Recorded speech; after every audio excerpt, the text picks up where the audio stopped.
जब दौरे पे निकले थे तो कदम कदम पे उनकी रक्षा के लिए पुलिस फोर्स वाले खड़े थे। और तुम जनता का जोखिम लेके निकलते हो, पैसे लेके निकलते हो। पुलिस फोर्स तो एक तरफ, एक सूखा मरा हुआ हवलदार भी तुम्हारे साथ नहीं है। मंत्री महोदय तो बैल की तरह मुस्टंडे हैं और तुम सूखे मुरझाए हुए खजूर के पत्ते की तरह हो। क्या ये सरकार की बेईमानी नहीं है? इस देश में पढ़ाई लिखाई करने वालों को मिलता क्या है? सारी जिंदगी माँ बाप की दौलत और मेहनत को बर्बाद करके लड़के डिग्री हासिल करते हैं। उसके बाद नौकरी के लिए ठोकरें खाते फिरते हैं। आधी जिंदगी पढ़ाई में गुजर जाती है, आधी जिंदगी ठोकरें खाने में गुजर जाती है। तो क्या फायदा ऐसा पढ़ाई हासिल करके? उल्टा पढ़ाई लिखाई हासिल करने के बाद मेहनत मजदूरी करते हुए शर्म आती है, क्योंकि दिमाग की दीवार पर डिग्री की छाप लगा। हर दिन की तरह आज भी नई सुबह के साथ मनोरंजन गलियों से तमाम नई खबरों के साथ मैं अंजलि तिवारी। आज हम बात करेंगे एक ऐसे कलाकार की जो कि काफी काबिले तारीफ भी है और उन्होंने बहुत अच्छा काम भी किया है अपने दिनों में। हफ्ते में 3 दिन खाली पेट सोए, भीख भी मांगी, फिर कब्रिस्तान में मिला एक फरिश्ता और फिर बदल गई इस एक्टर की किस्मत। आइए जानते हैं वो कौन सा एक्टर है। दरअसल दोस्तों ये कोई और नहीं, बॉलीवुड के अभिनेता कादर खान की कहानी है। फिल्म दरिया दिल के धनी राम, हम है कमाल के पीताम्बर, आंखें के हसमुख राय, दूल्हे राजा की के सिंघानिया सहित 300 फिल्मों में अलग अलग किरदार में नजर आए। एक्टिंग के महारथी, कॉमेडी में माहिर और कमाल के भी उतने ही दमदार कादर खान के लिए बॉलीवुड का सफर आसान नहीं था। बचपन इतनी ज़्यादा गरीबी में बीती कि हफ्ते में 3 दिन भूखे रहकर ही गुजारना पड़ता था और तो और मस्जिद के बाहर भीख मांगनी पड़ती थी। कादर खान की उतार चढ़ाव भरी ज़िंदगी की पूरी कहानी किसी फिल्म से कम नहीं है। ज़िंदगी तो खुद की रहमत है, जो नहीं समझा उसकी ज़िंदगी पर लानत है। यह डायलॉग उन्होंने ही लिखा हुआ है जो उनकी ज़िंदगी पर फिट है। उन्होंने खुद की रहमत को समझा और मेहनत से अपनी ज़िंदगी को फर्श से अर्श तक लेके गए। कादर खान के पिता अब्दुल रहमान अफगानिस्तान में थे और माँ इकबाल बेगम ब्रिटिश इंडियन में थी। उनके बड़े भाई भी थे, लेकिन वह अल्लाह को प्यारे हो गए। कादर के जन्म के बाद उनकी माता बहुत घबराई हुई रहती थी। वह सोचती थी कि कहीं तीनों संतान के बाद कहीं मेरा बेटा कादर खान भी मुझे अलविदा न कह दे।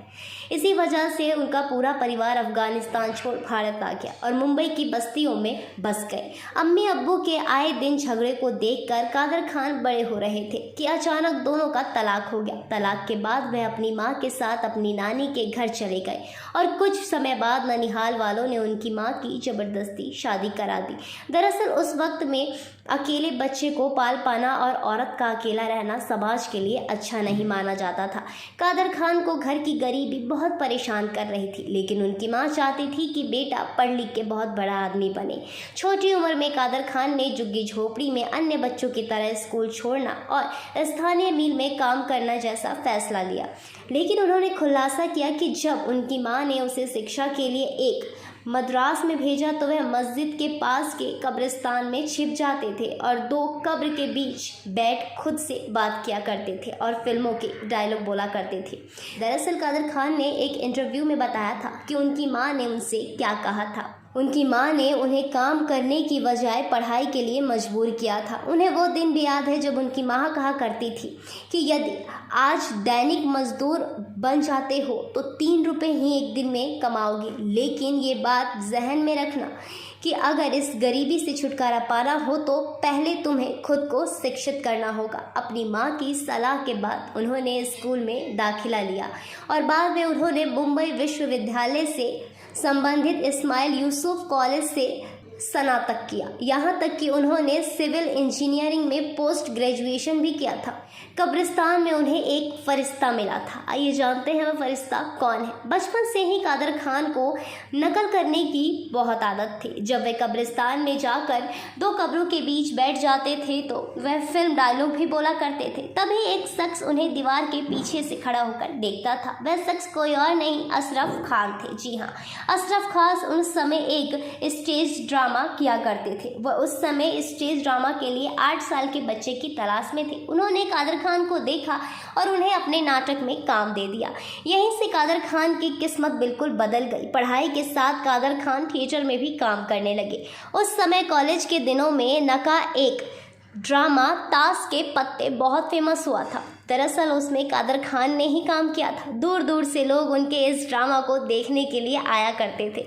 इसी दौरान एक दिन कादर खान कॉलेज में पढ़ रहे थे, तभी उनके पास अचानक दिलीप कुमार का फ़ोन आया। फ़ोन उठाया तो उधर से आवाज़ आई, मैं दिलीप कुमार बोल रहा हूँ और मैं भी आपके ड्रामा ताश के पत्ते को देखना चाहता हूँ। दिलीप कुमार का नाम सुनते ही कादर खान बिल्कुल सन्न में रह गए।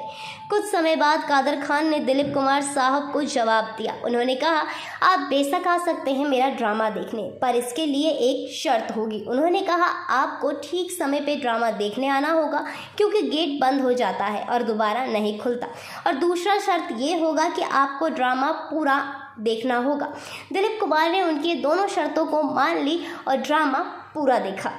कादर खान के काम से दिलीप साहब बहुत ही प्रभावित हुए। शो खत्म होते ही उन्होंने शो पे अनाउंसमेंट करा दिया कि फिल्म में कादर खान को काम देंगे।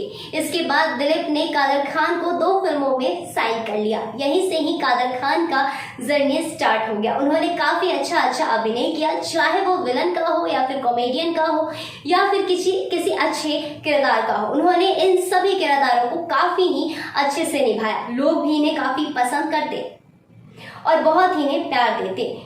उन्होंने गरीबी से लेके कब्रिस्तान से लेके हर एक जर्नी को पार किया और बॉलीवुड में एंट्री की। ऐसे रहा कादर खान की जर्नी और यूं ही आप हमारे साथ बने रहिए। आज के लिए बस इतना ही, धन्यवाद।